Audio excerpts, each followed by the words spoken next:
পাশের বাড়ির কুচুটে কাকিমা হঠাৎ সাত সকালে আমার বাড়ি এসে হাজির। তার আবদার তাকে আইসক্রিম খাওয়াতে হবে। হাতের সামনে আইসক্রিম না পাওয়ায় এইটা বানিয়ে ফেললাম।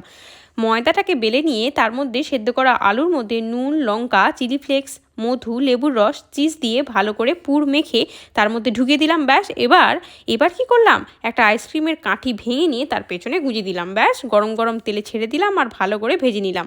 ব্যাস মুচমুচে ক্রিস্পি বিনুনি আইসক্রিম ফ্রাই তো আমার রেডি হয়ে গেল। ব্যাস এইবার আর কি পাশের বাড়ির কুচুরো কাকিমার মুখে তো একেবারে ঝামা ঘষে দিয়েছি, বুঝলে কি না, দিয়ে তাকে সুন্দর একটা রেসিপি বানিয়ে খাইয়ে দিয়েছি। আরে কি করব, হাতের সামনে সাত সকালে আইসক্রিম কোথায় পাবো, তাই জন্যই তো এটা বানিয়ে ফেললাম।